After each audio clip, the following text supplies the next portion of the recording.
Ele é psicanalista, né, mestrado em educação pelo IPLAC, professor universitário, pesquisador há 25 anos, professor de psicologia e orientador de TCC do curso de Educação Física da Faculdade Pitágoras. Tem consultório clínico em várias cidades, como Vila Velha, Guarapari, lá no Espírito Santo, e também é fundador e atual vice-presidente, é isso? Continua, né? Da Sociedade Guarapari de Estudos Espíritas e da Sociedade Espírita de Muquiçaba, correto? Isso, e correto. também médico, expositor, né? Orador espírita. É uma honra a gente estar recebendo aqui o Aloysio aqui na nossa cidade, né? Estamos aqui presente aqui na mesa também do Sandro, nosso irmão, né? Aqui de Serra dos Amoreiros. E é isso aí, seja bem-vindo, Aloysio. Gostaria que você se apresentasse, falasse para nós, né, desse trabalho maravilhoso na doutrina espírita. Perguntei ele há pouco aqui, ele, apesar de morar no Espírito Santo também, como nosso mineiro aqui, nossas Minas Gerais. Guarapari é isso, a história de Guarapari. O meu primeiro livro chama-se Cultura de Guarapari, é a minha dissertação de mestrado. E nesse livro, né, a gente aborda a história, e na época da pesquisa, que foi uma pesquisa com os meus alunos, nós detectamos que 70% dos moradores de Guarapari são mineiros. 22% nativo da cidade, nasceu ali, e 8% de outras regiões do Brasil e do mundo. Então é muito mineiro mesmo, é uma praia dos mineiros. Então Minas invadiu o Guarapari. É uma praia dos mineiros mesmo. Então eu não sou exceção, não. Lá eu sou a regra. O time de futebol que mais movimenta a cidade é final Atlético Cruzeiro. A cidade para. Eu queria, dentro da sua visão, né, psicanalítica, da sua visão espírita também, você acha que a gente está vivendo um momento assim... Que momento nós estamos vivendo na sociedade, né? Momento de desorientação, nós estamos perdidos, nós estamos nos encontrando nessa busca. Como é que você acha que nós temos que encarar e visualizar essa busca de nós mesmos? No campo filosófico psicológico, nós tivemos dois grandes movimentos. No início do século XIX, final do século XIX e início do século XX, os alemães desenvolveram, né, uma tecnologia muito grande no campo da biologia, da física. A indústria química alemã era a melhor do mundo, né? Ver as grandes máquinas gráficas, caminhões, eram todos alemães. E também a filosofia alemã se desenvolveu. Então, vai ver, por exemplo, lá Hegel e outros filósofos, Schopenhauer, que vai, por exemplo, Shelley vai dizer assim: o que existe no mundo é o eu e não eu. Então ele aprofunda um pouco mais a ideia materializada de Hegel. Hegel já avança o eu e o não eu. Então ele já aprofunda um pouco. E no início do final do século XX, na década de 1960, 70, surge um psicanalista chamado Rollo May. Coincidentemente, ele tem um livro com o mesmo título da São Espírita. É meio Homem em Busca de Si Mesmo. Algumas traduções, como ele é americano, algumas traduções tem o homem à procura de si mesmo e também o homem em busca de si mesmo. E o Rollo May, por exemplo, ele fala de uma experiência do homem que se perdeu na Revolução Industrial, nesse desenvolvimento tecnológico alemão e posteriormente russo, a invenção da bomba atômica. Isso meio que atordoou um pouco o ser humano. Tivemos vantagens, como por exemplo a tecnologia nuclear no campo do aparelho celular, micro-ondas, uma série de avanços, mas tivemos muitas perdas também. E aí o Rollo May fala que, em meio a tudo isso, nós nos perdemos. Ele resgata um pensamento do Jung, Carl Gustav Jung, que ele fala das máscaras.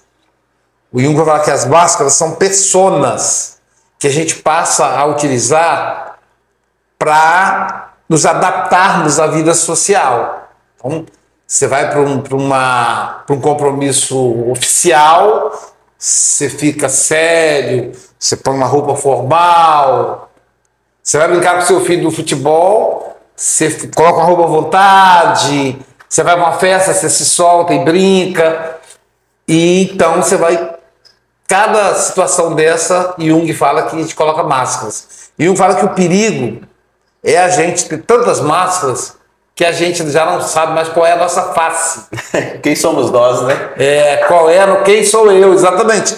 E aí o Rolumei, ele fala que nesse livro que foi publicado em 1973, portanto tem 73, dá 27 com 24... 51 anos. 51 anos. Eu estava com 9 anos de idade, estou com 60.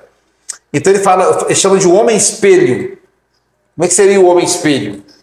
É como se a gente vestisse uma roupa que é composta de vários pedacinhos de espelho. Isso lembra, na nossa época, na minha época, né? A discoteca. Tinha aqueles globos com caquinho de espelho, que aí girava, né? Pra gente dançar, a luz negra e tal. Então, quando eu li esse texto, eu me lembrei isso. Aí ele fala que a gente tem um monte de pedacinho de espelho. Cada pedacinho de espelho reflete a imagem do que esperam da gente. A imagem que o pai espera, que a mãe espera, que o filho espera, que o patrão espera, que o companheiro da casa espírita espera, da sociedade religiosa. Que a sociedade espera. Que a sociedade espera. Então, aquele monte de caco de espelho. O que sou eu? Eu não existo mais, sou isso, aqueles caquinhos. É o homem espelho que ele fala. Sim. E então surge essa turbulência. A verdade é que, a partir de 1970, a nossa sociedade perdeu o que era sólido. O que era sólido. Por quê? Força da evolução. Então você tinha uma religião sólida. Você tinha uma família sólida. Ficava fácil você saber o que você queria. Quero ser isso quando eu crescer, quero me casar. Até as profissões desaparecem. Eu estava conversando, uma das minhas primeiras profissões foi de bancário. Eu trabalhei no Bradesco em 1985. De 85 a 89.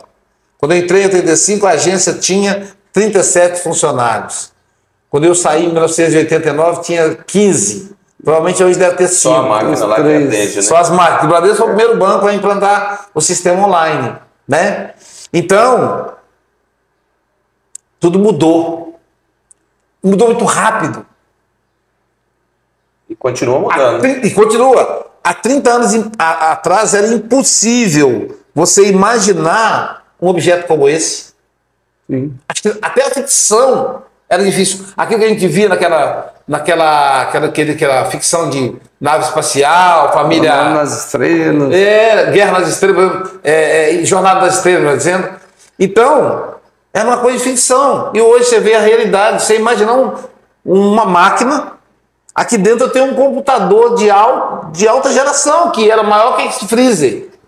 Está aqui na palma da minha mão. E você, é uma mudança muito grande. Nessa mudança muito grande, você vê hoje, por exemplo, que a gente vive um momento de desorientação, um momento de busca de algo que esteja, de repente, num horizonte que a gente não encontrou ainda. Ou isso faz parte do nosso progresso, do nosso processo, de acordo com a doutrina espírita? Então, a gente vai acumulando, né? Vai acumulando.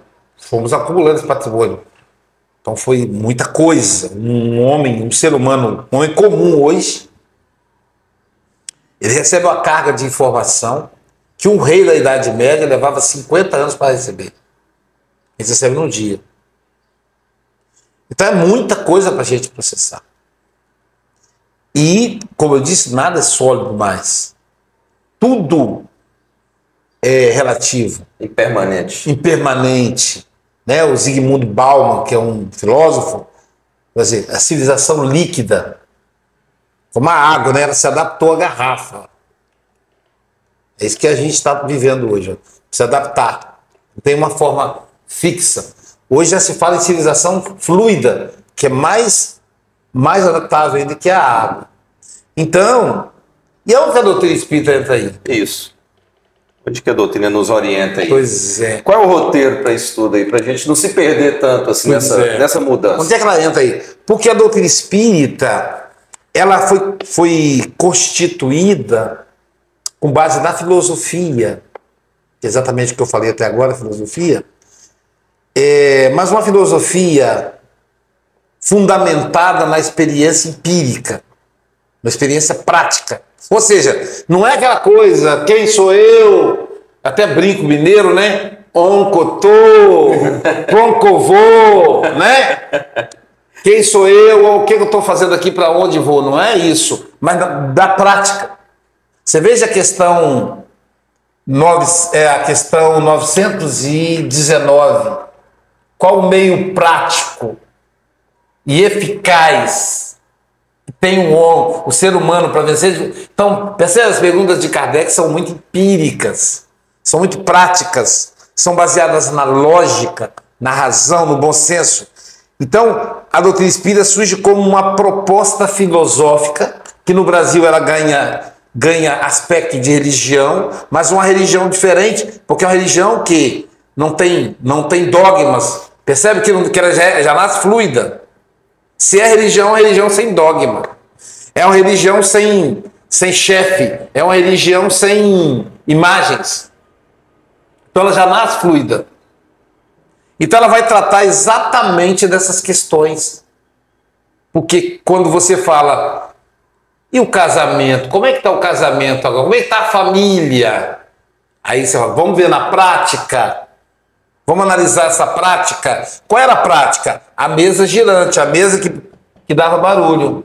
Aí Kardec falou, como é que sabe? O que essa mesa está falando? E aí a mesa deu informação de que era uma pessoa morta, que viveu há tantos anos, que foi registrado no cartório tal, e ele foi lá, investigou e conferiu. Então é ciência.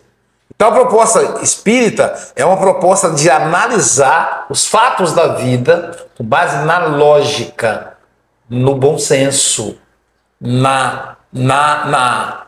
com base na lógica da reencarnação, da imortalidade da alma. Então a imortalidade da alma para a doutrina espírita, ela não é um dogma, ela não é um princípio, ela é uma realidade. Então, se você me perguntar, Luiz, você acredita na reencarnação? Não acredito. Eu tenho certeza que ela é da existência dela.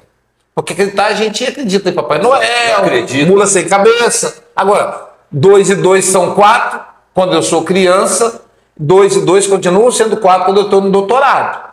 Então, a reencarnação é uma realidade. A doutrina espírita destrói a morte. Se você diz assim, quando você morrer, você vai para onde? Para o céu ou para o inferno? Depende. Como depende? Depende de onde você está. Tem gente que já está no inferno, então vai para onde ela já está. Tem gente que já está no céu. Continua, né? Continua. Agora, pessoa, você tem medo de morrer? Eu tenho medo de morrer. Tenho medo de morrer se eu estiver mal. Se estiver bem, não. Então, aí a reencarnação tem desdobramentos. Por que a gente está vivendo esse transtorno atual? Porque esse é resultado da nossa auto-hereditariedade. O ser humano ele acumulou conhecimentos, experiências, avançou e chegamos a um ponto que a matéria foi desmaterializando. A gente fala, você tem que se desapegar da matéria. O computador que ocupava uma casa inteira está na palma da minha mão. Então já existe uma desmaterialização. Natural, né? Então o que eu tenho que fazer agora é como é que eu vou lidar com essa desmaterialização. Esse é o ponto. Sim. Eu vejo que o nosso tema hoje, que até que você vai abordar, fala sobre a questão dos transtornos mentais, né? Que dentro dessa conjuntura toda que nós estamos vivendo, todas as falas das noites anteriores falam muito sobre a questão. Eu acho que até tem um resultado de uma pesquisa atual que o Brasil é um dos países que está em os primeiros lugares, por exemplo, nos transtornos de ansiedade, né? Depressão, é um dos maiores consumidores desses tipos de medicações, né? Então, a sua fala de hoje à noite vem muito a calhar, né, dentro da sua profissão também, onde você atua, sobre a questão dos transtornos mentais que está tão em alta nos dias atuais. E essa foi a nossa preocupação em trazer essa reflexão aqui para o nosso município, para a nossa região, para a gente estar refletindo em torno disso e trazer alguém também habilitado na área como você para nos esclarecer. E a questão que a gente queria apresentar, né, como é que a doutrina espírita aliada à psicologia no qual você atua, como é que ela entende toda essa questão do transtorno mental? Porque a gente lida, só antes de formular a pergunta, por exemplo, nós temos aqui no município de Serra dos Amorés, só para você ter ideia, um médico, uma cidade pequenininha, tem um médico aqui que ele é fixo, é o psiquiatra. Nós temos as UBSs, né, que tem os médicos que são pagos pelo governo federal e tal, mas como nós temos só as UBS aqui, tudo aqui se trata em Nanuque. Mas o psiquiatra aqui é contínuo. É o ano todo, não pode tirar o psiquiatra, porque já existe uma grande quantidade de pessoas que são acompanhadas por esse psiquiatra, essa psiquiatra atualmente. Inclusive tem fila de atendimento até o próximo ano, já não tem vaga para esse ano na questão da psiquiatra. No município atualmente tem vários psicólogos atuando para ajudar também. Então, assim, como é que o Espiritismo, né, que é essa nossa temática aqui, contribui para o entendimento disso tudo, Luiz, tratamento, profilaxia do transtorno mental? Onde é que entra nós espíritas com a doutrina espírita, com a, né, filosofia, como você está falando, aliada à psicologia, para a gente estar colaborando e ajudando a contribuir para que esses transtornos mentais não se tornem uma epidemia, né, como a gente viu no caso aí da Covid, pouco tempo atrás, né? Aqui, por exemplo, o que ocorre? Esse acúmulo de informação, a desmaterialização. Você tem hoje um carro elétrico que não tem motor. E tem algumas coisas, uns motores pequenos nas rodas.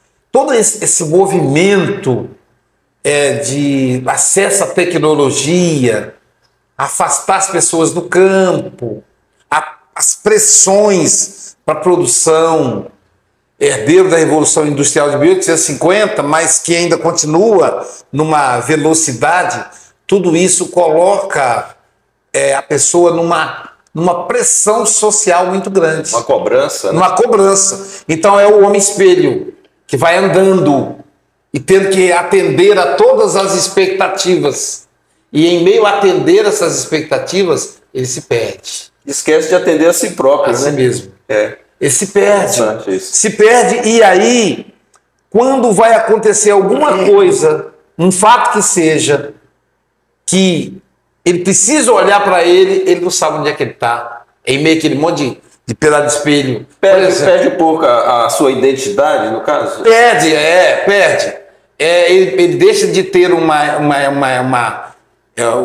uma identidade, passa a ter uma personalidade, ou melhor, personalidades. Várias, né? No plural.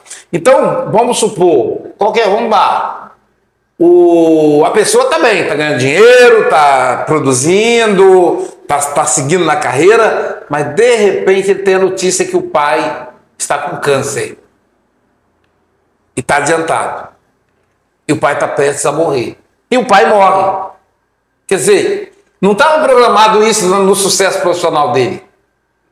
E ele vai então abandonar, ele tem uma opção, ele pode fazer assim, se ele não for humano, ele tem a opção de dizer assim, bom, eu vou focar na minha carreira. Papai já foi o tempo dele, agora é a minha vez.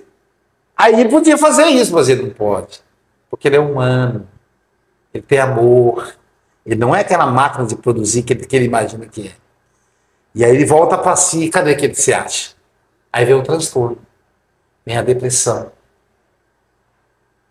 E a depressão vai fazer com que ele olhe para o mundo e fique tudo embaçado. Isso é um transtorno. Ele não vê mais o mundo desenhado, o mundo colorido. Ele vê tudo embaçado. O trabalho dele era o sonho da vida dele. Ele ficava 8, 10 horas se dedicando. De repente ele olha e já não tem mais vontade de trabalhar. O prato que ele mais gostava não tem mais sabor. Porque está o luto do pai. Ele sente falta do pai dele. Porque ele volta à infância. Em que queria jogar bola com o pai. Em que o pai lhe comprava um pão com salame para ele. Isso. Agora ele pode ir no restaurante mais caro do mundo, mas ele tem vontade de comer o pão com salame acompanhado Do pai. Aí vem a depressão. E a depressão, ela é contagiosa, porque a partir do momento que ele desestrutura, tem pessoas da família que estão ancorados nele, que começam a desestruturar. Vai espalhando, entendeu?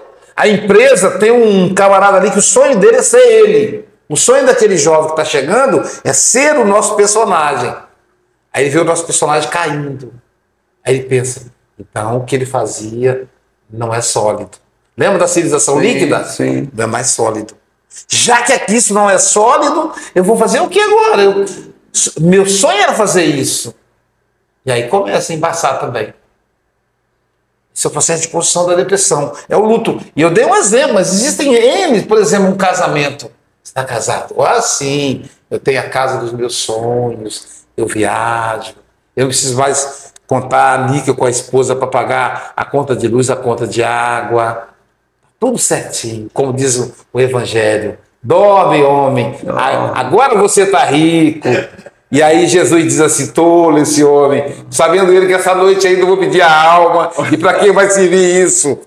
E aí pedir a alma significa isso, porque aí de repente ele descobre que a esposa está envolvida com outra pessoa e ela pede o divórcio. Ou vice-versa. Ou vice-versa. Ou ele se encanta com uma jovem do trabalho, e aí são perdas. São muitos desafios. Muitos desafios. É o filho que de repente é flagrado usando drogas. Ou que vai perder a vida.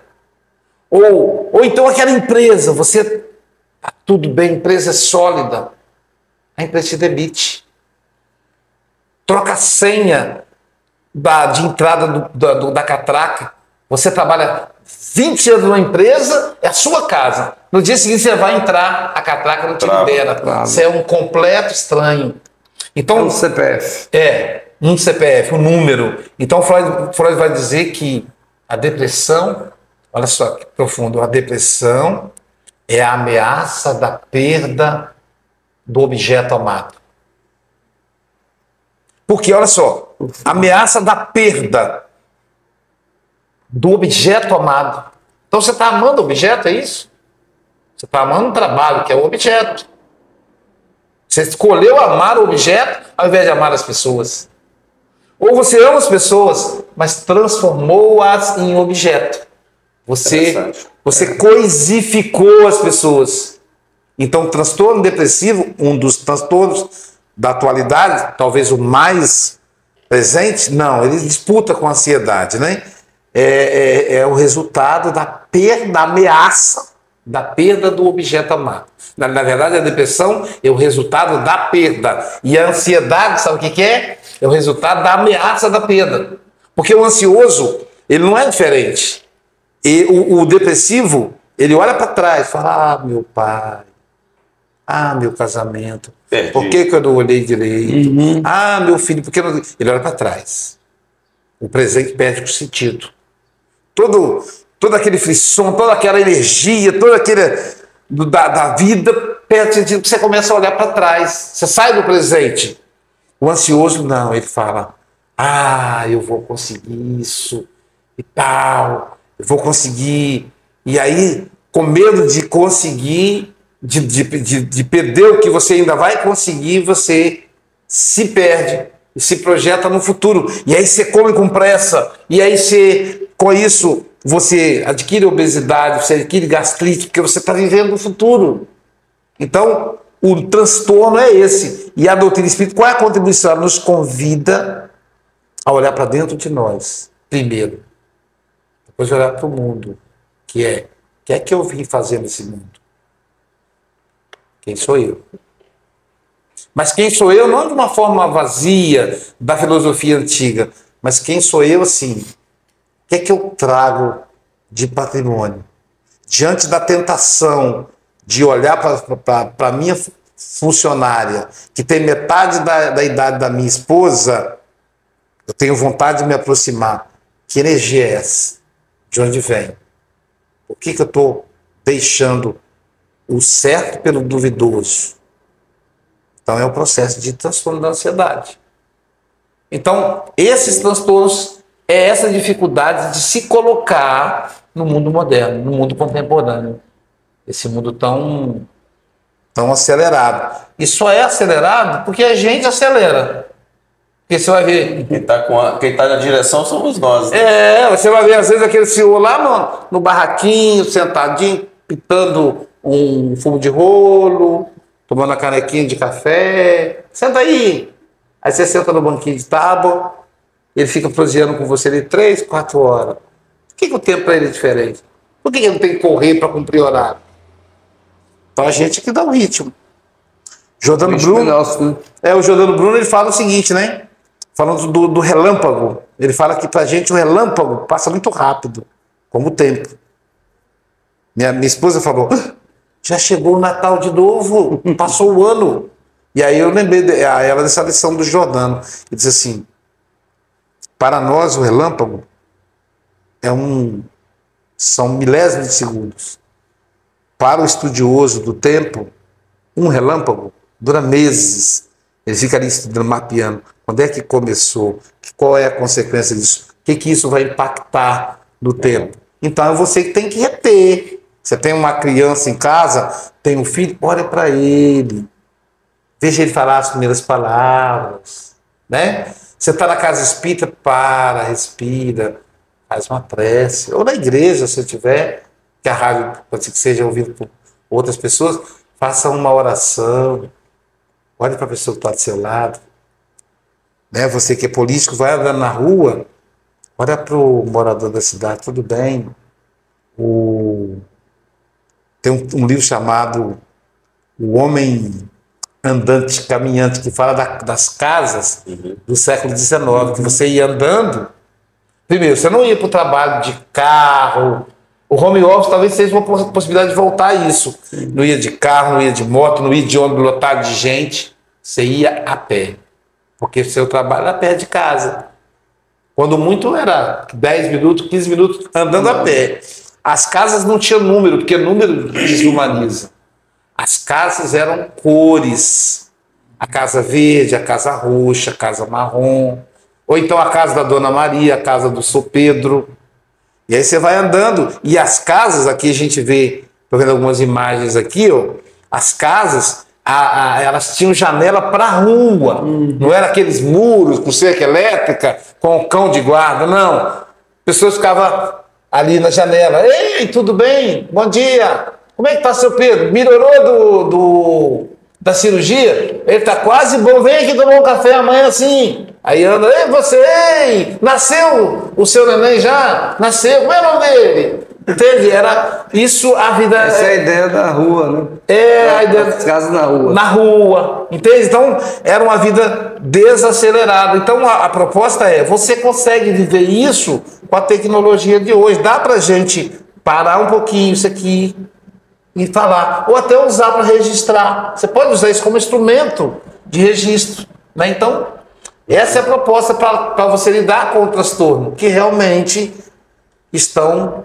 E aí a brevidade, porque, veja, a princípio, eu não quero dialogar com a depressão, quero arrancar no meu peito. Como é que eu faço? Tomo remédio. A indústria farmacêutica é milionária com isso. Mas qual é a grande surpresa? O remédio não resolve. Sozinho não. Ele remedia. Auxilia, mas não é o... Aí você vai empurrando o problema com a barriga, chega uma hora que aí já não basta mais só o remédio. Legal, muito bom, né? Ô Sandro, você anotou aí a questão do café com o Evangelho Mundial? Isso, mas antes de a gente falar, Aloysio, você falou muito bem aí da questão, né, dos transtornos, tudo, e aí eu fiquei sabendo, né, que nós somos anfitrião de Aloysio, a gente está recebendo ele lá em casa, e a gente ficou sabendo no café, né, que você é escritor, tem alguns livros. Você só tem livros nessa área ou tem livros na área espírita também? Então, a minha lavra de livros são três diferentes. Três espécies diferentes. Segmentos, né? Eu tenho segmento científico. É resultado dos meus 2 mestrados, de pesquisa com os alunos, porque né? Eu fui orientador de trabalho de conclusão de curso, isso gerou muita publicação. Ainda hoje eu publico nessa área.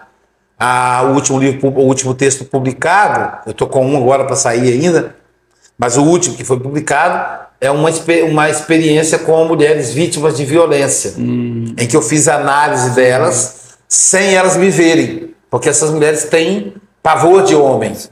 Então, elas escreveram a carta para mim, isso foi mediado por uma pessoa que não leu a carta, aí ela, por lá de fora da carta, era que dizia o nome da paciente. Então, eram as Maria das Flores. Então, Maria Rosa, Maria Violeta. Então, ela apelidou uma por uma, assim, para eu saber. Então, eu analisava a Maria sem saber quem era a Maria, com base na história dela. E depois teve um desfecho na Universidade Federal do Espírito Santo e isso virou publicação.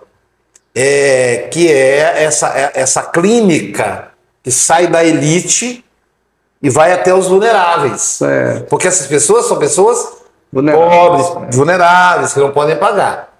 Então, a partir daí, colegas meus são voluntários dessas tarefas. Bacana. Minha irmã esteve em Brasília, quarta-feira, anteontem, ou terça, recebendo o prêmio como uma das 5 mulheres mais influentes do combate à violência contra a mulher no Brasil. Bacana. Lá na Câmara Federal. Então, ela é professora da universidade. Então, eu contribuo na universidade atualmente, mas em função dela. Então, eu tenho os livros científicos.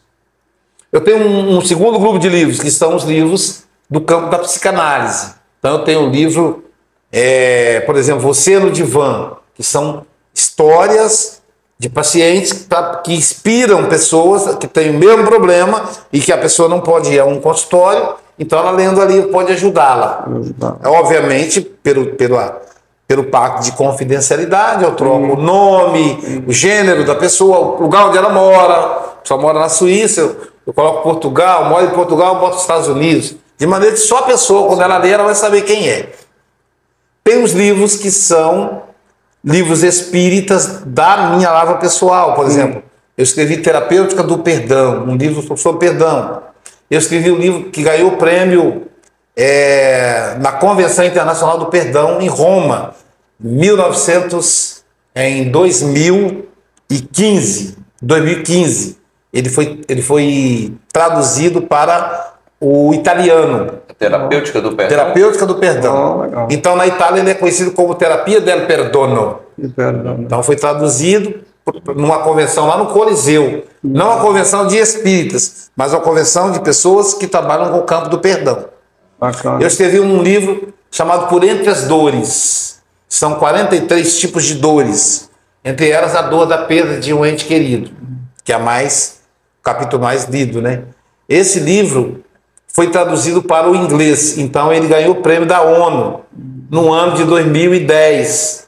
Então, há uns amigos de Nova York escreveram ele na ONU, sem eu saber, e lá, junto com dos baianos Gilberto Gil, Ivete Sangalo, e eu com o livro Por Entre as Dores. Então, o selo da ONU e tal. E tem os livros psicografados. Sim. Esses não são da minha autoria, eu sou médium da área mediúnica. Então, por exemplo, o livro que eu vou levar hoje lá na palestra. Você vai levar um hoje? Vou levar um, que é o livro Influências, do Espírito Giordano Bruno. São livros psicológicos, mas não são ideias minhas. E por que eu não sei que não é?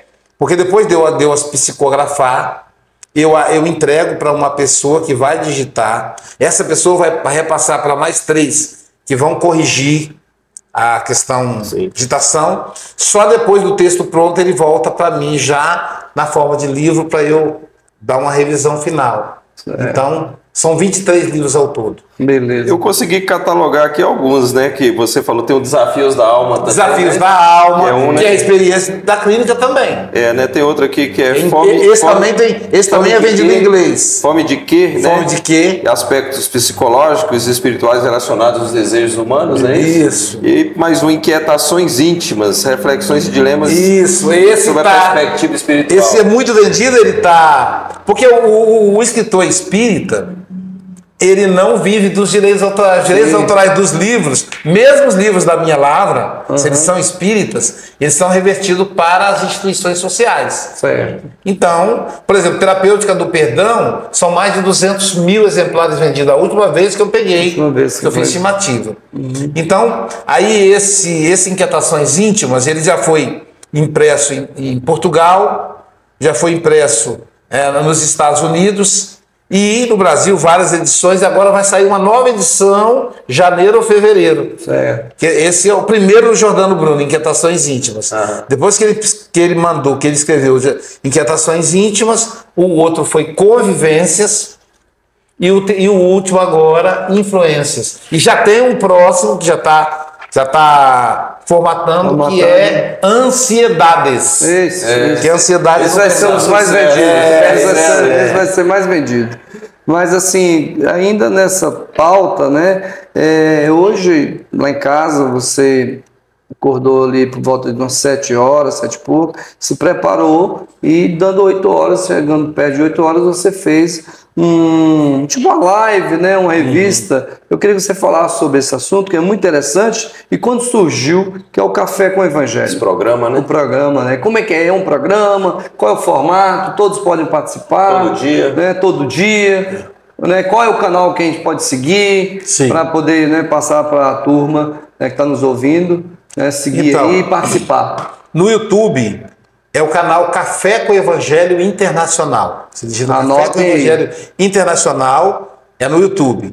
Estamos formatando o nosso site, que atualmente está divulgando o congresso, que é cafécomevangelho.com. É o site do café. Mas o Café com o Evangelho, ele nasceu há 2024, há 22 anos atrás. Certo. Que foi uma experiência que os meus pais viveram. Nós vivemos aqui em Nova Venécia, Nova Estado. Nova Venécia tinha um projeto, tem até hoje, uma experiência que é a seguinte: um estudo de uma das obras do Emmanuel, a leitura de uma página e a meditação, 6 horas da manhã. Você passa lá, tem a leitura, meditação, medita sobre página, depois tem a aplicação do passe, você toma um café e é bom trabalhar. 6 horas. É um pré-trabalho. Um pré-trabalho. Entendeu? Então nós ficamos encantados com essa ideia em Nova Venécia. E aí, levamos só Guarapari. Só Guarapari, 6 horas da manhã, não dá ninguém. Ixi. Aí é questão de cultural, de cada cidade. Aqui é o pessoal do interior, da roça, né? Lá é o povo praiano. Então lá de 6 foi para 8. Até tentamos 6 horas, mas não aparecia ninguém. Então era o Café com o Evangelho, que acontecia. Começamos a fazer 3 vezes por semana. Mas quando foi em 2020, dia 12 de março de 2020, eu estava começando, eu viajo há 35 anos. Sim. 20 de julho de 1989, foi quando eu comecei, mais de 1000 palestras. Mas no dia 12 de março de 2020, eu estava abrindo a minha agenda de palestra na Europa. E não sei porquê, naquele ano eu comecei pela Suíça. Normalmente eu começo em Portugal. Mas naquele ano, não sei porquê, foi articulado para começar na Suíça. Na Sociedade Espírita Maria Magdala, que fica em Zurique. Quando eu terminei a palestra, a dirigente falou: pessoal, eu tenho uma informação para vocês. Essa é a última palestra presencial. O governo da Suíça mandou fechar todas as instituições públicas. Só realizamos essa palestra porque o Luiz veio do Brasil. Ainda bem que ela falou no final da palestra, então não me estabilizou. Daí eu pensei, mas se a Suíça fechou... Mas o mundo todo está fechado. Aí eu fui olhando. A Itália falou: Luiz, não dá para você vir para cá não, fechou. E a Espanha, não, também não dá para vir para cá, fechou. Tinha palestra de andar na Espanha. E Portugal falou: tá, aqui também não dá. Então a minha agenda se resumiu àquela palestra. Aí o meu amigo que mora na Suíça, é um português que mora na Suíça, ele é meu anfitrião lá. Por quê? Ele é poliglota, ele fala alemão, a Suíça se fala alemão e italiano. Ele fala alemão, italiano, francês e português, que era português, né? Então, ele para mim é perfeito, ele me leva, traduz e tal. E aí ele falou, Luiz, se você quiser ficar com a gente, comigo aqui, ele mora sozinho, tudo bem, que eu acho que essa pandemia vai demorar uns 3 meses. Levou 2 anos. 3 meses. Se tivesse ficado por lá, hein, Luiz? Não é? Aí eu falei assim, não, eu quero voltar para casa. Falou, então nós vamos ter que ir para Portugal de carro, porque o aeroporto já fechou. Nossa. E aí fomos de carro, quase um dia de viagem, da Itália 6 horas, da Itália para Portugal mais umas 8. E aí chegamos em Portugal, aí a luta foi para poder antecipar a passagem, que a minha passagem era dia 29 de março. Nossa. Só que ainda era 12. 12. E aí, fechou tudo. meu filho vai e tenta negociar com a empresa aérea, só que todo mundo queria o que eu queria. Né? Então a Latam não tem loja em Portugal. Eu gosto de viajar pela Latam, mas lá não tem loja. Então, ele teve que negociar aqui no Brasil. E corre cá e corre lá, e a mãe, todo mundo afobado, preocupado e limitado pela movimentação, porque o Brasil também já tinha fechado. Sim. E aí conseguiu a passagem para o dia 20 de março de 2020. Nunca vou me esquecer dessa data. O dia que fechou no Brasil. Mundial. Fechou. Mundialmente. Aí quando chegou no dia 20, o último voo, 9 horas da manhã, eu estava nele. Esse é o último. Quem não... E aí o pessoal que não conseguiu embarcar ficou preso no aeroporto, porque o aeroporto é zona internacional. Então você não pode sair do aeroporto, você tem que estar em Portugal. Está fechado. E aí ficaram ali dentro do aeroporto, vivendo da caridade do pessoal ali, enfim. Sim. Aí o governo depois mandou buscar. E aí eu cheguei no Brasil, tudo vazio, São Paulo, imagina São Paulo vazio. O ônibus que me transportou do aeroporto de Guarulhos para o aeroporto de Congonhas, só o ônibus assim. Tá igual aquela música do Raul Seixas. Parecia que tinha muito acabado. A terra parou. Dia que a terra parou. Sensação ruim demais. Aí você, meu Deus, o que aconteceu? A sensação que tinha que morreu todo mundo. Sim, sumiu todo mundo da rua. Todo mundo. E a tripulação, os passageiros, todo mundo olha pela janela. No aeroporto eu tinha a minha esposa muito preocupada, me colocou na mala uma caixa de máscaras. Sim. E uma caixa de luvas. Aí, para que eu vou usar uma caixa de máscaras? Então tinha gente com a camisa assim, eu com medo de pegar. Sim. Porque não tinha máscara, não conseguia comprar. Era muito, não conseguia, né? Nossa, muito caro. Aí, lá em Portugal mesmo. Aí eu cheguei, tá, a senhora, você vê com a pessoa lá na primeira classe, vê com uma pessoa com recursos, né? E ela falando assim, ela ali com cachecol amarrado, depois o marido com a camisa, pegou a camisa e puxou assim. Aí eu cheguei, aí eu pensei, como é que eu vou fazer? Vou fazer o seguinte, eu vou mostrar, se eu falar, eu sei, esse cara quer me roubar, isso é bandido, né? Porque uma hora todo mundo desconfiado ali, tá todo mundo no estresse. Aí eu abri a caixa com a luva, botei a luva e falei, quer? Aí a mulher falou assim, quanto é? Eu falei, de graça. Ela disse, é um anjo. Eu pedi Jesus e ele mandou. Aí é um anjo. Eu posso pegar de graça? Sim. Ela pegou. Aí o marido, eu também posso. Claro, pode pegar. Daqui a pouco, uma do lado, que era a fila do aeroporto, né? Uma falava assim, tem pra mim também? Sim. Ô, pessoal, tem que... Fizeram fila, porque nem podia ali, né? As pessoas não tinham muita consciência ainda, né? Aí eu fui entregando a caixa de máscara, que foi o final, levou todas. Então teve esses fatos. E aí, quando eu cheguei no Brasil, aí veio a quarentena. Você tinha que ficar 15 dias isolado. Aí, eu nunca tinha experimentado, né? Minha esposa me colocou no nosso quarto, que tem banheiro, e ela botava a comida debaixo da porta. Abria a porta, Luiz, vai lá. Aí você vê, eu tinha que ficar no canto, eu tinha que me distanciar, e ela abria a porta e fechava a porta. Somos por isso, Nossa, são coisas. E aí eu, naquele processo ali, falei, gente, eu vou entrar em depressão. Ainda bem que eu sou terapeuta. E aí o pessoal choveu, que foi quando desenvolveu a online. E aí eu pensei, o que eu vou fazer? Puxa, quer dizer que eu não vou mais fazer palestra? Como é que eu vou viajar? Aí o Jordano Bruno, meu guia, falou, você vai viajar sim, só que pelas ondas da internet. Que legal. Nós vamos transformar o Café com o Evangelho em Café com o Evangelho mundial. E as pessoas que vão participar são seus amigos, que você angariou ao longo desses 35 anos. Então hoje o Café com o Evangelho mundial tem um representante de cada continente, dos 5 continentes. Todos os continentes? Fora os representantes de país. Então, na África, lá em Moçambique, eu tenho a Agatha Corrêa, uma jovem potente, mestrado, pesquisadora. No Japão, eu tenho o presidente da AD Japão, que é Adalberto de Moraes, que coordena todo o movimento espírita no Japão. Na Austrália, eu tenho o Paulo Araújo, que é a Oceania, né? O Japão é a Ásia. Na Europa, eu tenho Francisco Mogas, que é um âncora do café, e o Charles Kempin. O Charles Kempin, para ter ideia, ele é fundador do Conselho Espírita Internacional. Quando eu convidei ele, ele era presidente da Federação Espírita Francesa.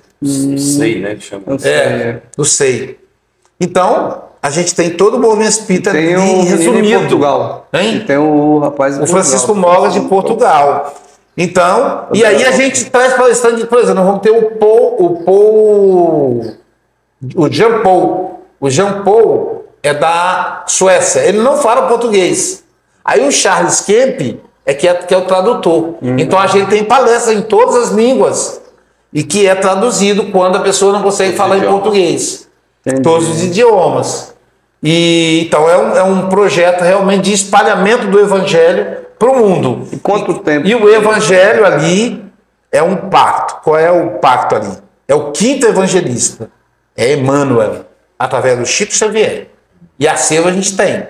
O Chico tem mais de 400 obras. Um dia o Francisco falou, Luiz, e quando acabar as obras do Emmanuel, já estaremos desencarnados e encarnados novamente.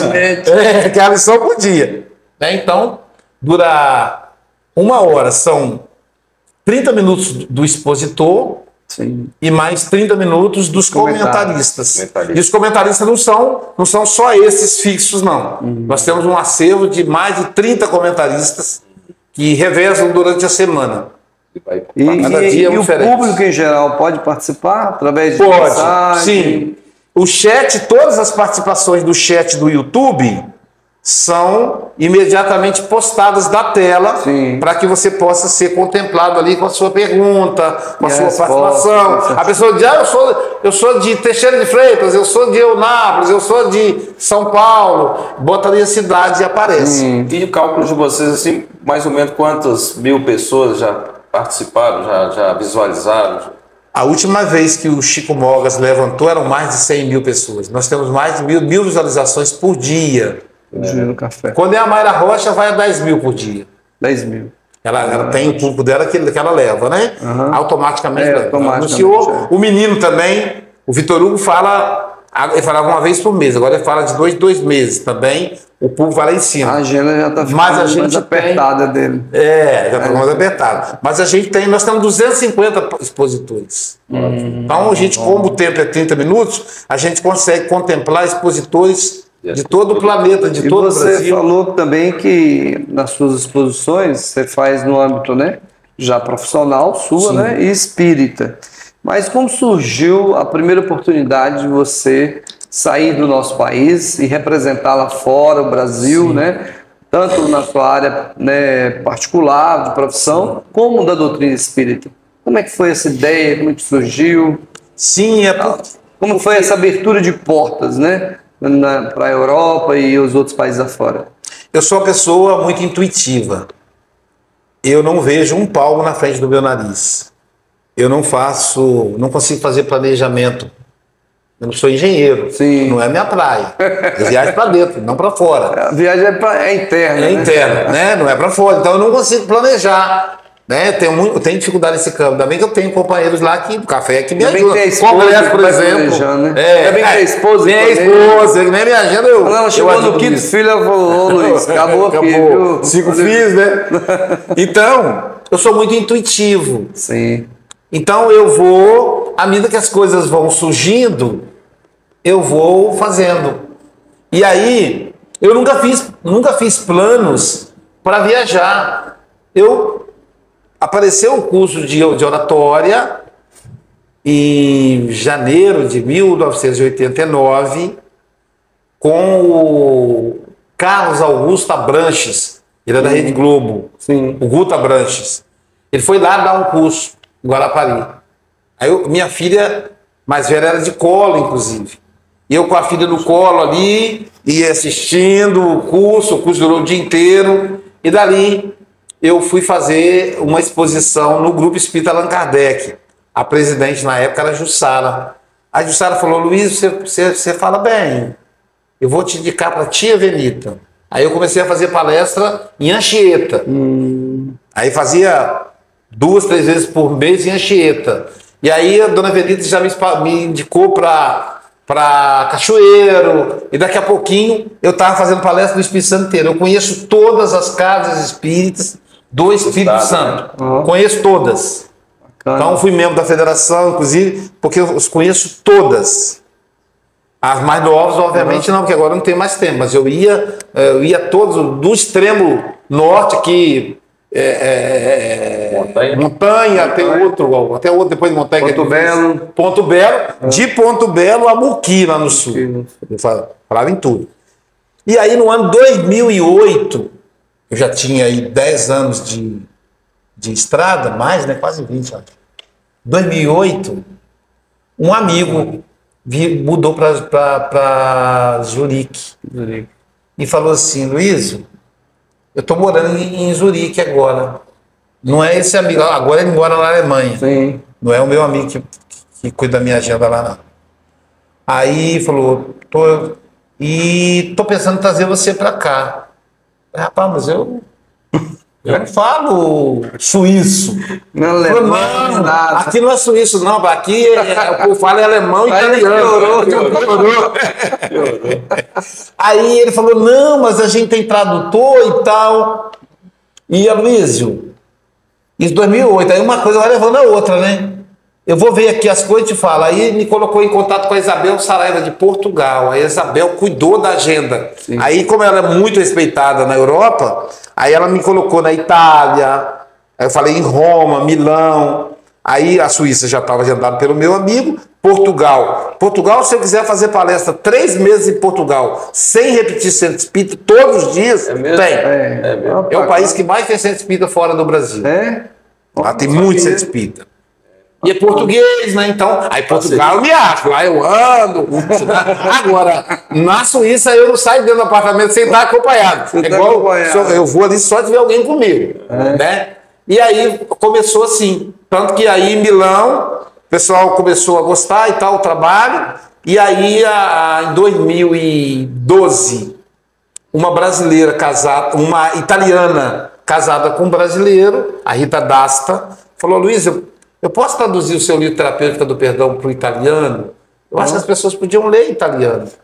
Rita, maravilha. Fique à vontade. À vontade. Eu não tenho nada para te pagar para você traduzir. Mas também não vou cobrar nada de você. Espiritismo é trabalho voluntário. E aí a Rita traduziu para o italiano. E nesse meio tempo a Rita me inscreveu na convenção. Não sei se ela já fez isso pensando na convenção. E aí ela falou, ó, tem uma palestra, um congresso agendado para você aqui em julho de 2015. Vai ser lá em Roma e vai ser no Coliseu. Uau, Coliseu, né? Eu sou historiador por formação e filósofo, então. E aí, 6 meses antes do evento, foi em julho, né? Pandemia. Fevereiro. Não, de 2015. 2015. Fevereiro a Rita desencarnou. Deixou o livro traduzido. Olha o que são as coisas. O que é a missão do Espírito? Deixou o livro traduzido prontinho. Eu só tive que mandar pagar para uma pessoa traduzir uma homenagem que eu fiz a ela, que eu queria colocar em italiano. Aí essa eu paguei do bolso. Não tem problema. Quando eu cheguei em Milão, já tinha uma casa hospedada para mim no Coliseu, perto do Coliseu, com motorista para me levar e trazer, porque eu não falo italiano. Você não faz Duolingo? Você não faz Duolingo? Não, um tradutor. Então, com um tradutor e tudo, uma tradutora, né? E essa casa de uma médium italiana famosa que arrematou a mesa da Eusapia Paladino. Ela tem os originais do Livro dos Espíritos e do Livro dos Médiuns de Allan Kardec. E ela nem é espírita, essa médium. Então, a médium... Tem os originais? Tem os originais. Aí essa médium me hospedou. Aí como a Rita pediu a ela, em gratidão a Rita, que elas eram amigas, a Rita já tinha desencarnado. Então teve todo esse suporte. Acabou acolhendo. Então foi assim. E que surgiu os convites. Nos Estados Unidos não foi diferente. Nos Estados Unidos foi em Nova York. Nos Estados Unidos foi quando eu tive contato com... Eu fui uma das primeiras pessoas a fazer a transmissão da live pelo Facebook. Não era pelo YouTube, não fazia pelo YouTube, ao vivo. Só pro Facebook. Era só pelo Facebook. Aí eu tô lá fazendo, e no ponto de luz de Nova York, na 36 com a 72, tô lá fazendo palestra, tem uma moça me filmando com o celular. Aí eu disse assim, você tá gravando? Depois você me dá uma cópia do vídeo? Ela disse, é só você entrar no Facebook, transmissão ao vivo. Eu falei, uau! E como é que você faz isso? Aqui, ó. Falei, então faz no meu celular. Meu celular, falei, gente, tem uma máquina, uma filmadora na mão. Para passar a palestra. Aí ela, não, você é brasileiro, não está habilitado aí, não está no Brasil aí. Não está habilitado. Aí ela, mas aqui está dizendo que o Bill Gates vai ofertar 500 vagas experimental para brasileiros. Tomara que você seja um deles. Eu acho que o fato dela tentar... Você foi escolhido. Foi escolhido. Aí. Então eu tinha transmissão de 5 mil, 10 mil ao vivo, na época. Ajudou muito a divulgação do espiritismo. Isso foi em Nova York. Então isso foi impulsionando. E aí a faculdade, o que acontecia? Eu era professor universitário, sou aposentado como professor universitário. Aí eu tinha que negociar. Então eu viajava janeiro para a Europa, que era uma agenda maior, e julho para os Estados Unidos. O que aconteceu? Qualquer feriadão eu já estava viajando para fora. Teve um ano que eu fui aos Estados Unidos 3 vezes e à Europa 2 vezes, no mesmo ano. Porque qualquer feriadão eu estava indo. Né? Então esse é o movimento lá fora. Essa é a correria de divulgação. Né? Então nós temos aqui, né, o Aloysio, né, que é expositor brasileiro e internacional, né? Internacional. Não é isso aí. Meus pais, minha avó tornou-se espírita em 1940, minha outra avó também espírita, mãe da minha mãe, meus avós, né, também. E então eu já nasci num espírito, pai, a mãe. Passei pela evangelização, pela mocidade espírita. Eu estava lembrando que a esposa do irmão dele fez parte da minha mocidade espírita, em Guarapari. Aí eu já estava em Guarapari. Nós nos mudamos para Guarapari, para o Espírito Santo, nós tínhamos 14 anos, eu tinha 14 anos. E aí na área profissional, aí a gente vai trabalhar na casa espírita e a tarefa que a gente desempenha nessa encarnação vai ficando clara. E aí a profissão é meio que delineada. Minha esposa falou, Luiz, sua tarefa, a gente estava estudando o livro do Emmanuel e também a Joana de Anjos. Joana de Anjos fala que a nossa encarnação, nós temos uma missão mestra, uma tarefa mestra. Eu não gosto da palavra missão porque é uma coisa muito grande. A gente tem uma tarefa mestra. E depois tem as tarefas que se apoiam nessa. Mas a base é uma. E aí minha esposa perguntou, qual é a sua tarefa nessa encarnação? Eu falei, antes que eu respondesse, ela falou, educação. Você nasceu para a área de educação. E é verdade, como psicanalista, de certa maneira a gente é educador da alma, né? E aí as palestras também é em função disso. Então, fui fazer o curso de formação, né, na área de educação. Então, eu sou formado em filosofia e história, fiz o mestrado em educação. Recentemente, como a gente nunca se cansa, eu sou pesquisador da Universidade Federal do Espírito Santo, no campo de violência contra a mulher. Isso me levou a um outro mestrado na Universidade Federal Fluminense, que é em Ciências Jurídicas e Sociais. Legal. Então, ano passado eu concluí também esse mestrado. E casado, pai de 5 filhos, 4 netos, que é uma maravilha, né? Uhum. Casado com a Jailza há 34 anos. Legal. Então, quando a Jailza me conheceu, eu já estava na estrada. Isso facilitou, porque é difícil para uma esposa ter um marido que viaja muito, né? E a SGE, nós participamos da criação de 5 casas espíritas em Guarapari. Quando eu fui para Guarapari, só existia o Grupo Espírita Allan Kardec.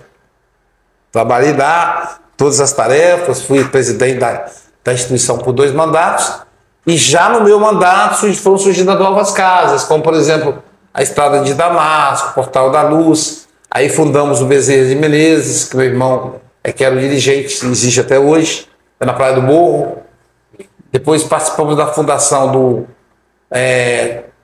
Casa Espírita Apóstolo da Caridade, que é uma casa na região de periferia. Depois participamos da fundação do Dias da Cruz, que fica na Praia de Setiba, que é muito famosa. E recentemente assim, há 22 anos, a Sociedade Guarapari de Estudos Espíritas, que é um trabalhador grande dentro da Seara, né, Luiz? Muito legal. Vai. E a vida foi empurrando a gente, né? Isso aí. São 35 anos de trabalho que a vida foi empurrando, a gente vai pegando as tarefas de acordo com o que vai surgindo, né? Nós estamos aqui hoje recebendo a ilustre visita aqui do nosso amigo, que é Aloísio Silva, que é lá de Guarapari, Espírito Santo, que vai estar nos dando a honra de estar presente conosco aqui na nossa 23ª Semana Espírita aqui de Serra dos Remorés. Nesse momento de transformação do planeta em mundo de regeneração, em que as coisas estão fora do centro, a nossa sugestão é: volte sua vida para dentro. Pense nas coisas materiais como ferramentas e não como fim. Olhe para a família, olhe para a sua esposa, olhe para o seu irmão, para o seu pai. Aproveite cada momento que você tem com o seu filho. E pense na sua espiritualidade, na hora de fazer uma oração, fazer uma leitura com calma, respirar, para que você tenha saúde mental para lidar com os desafios do mundo material. Muito obrigado.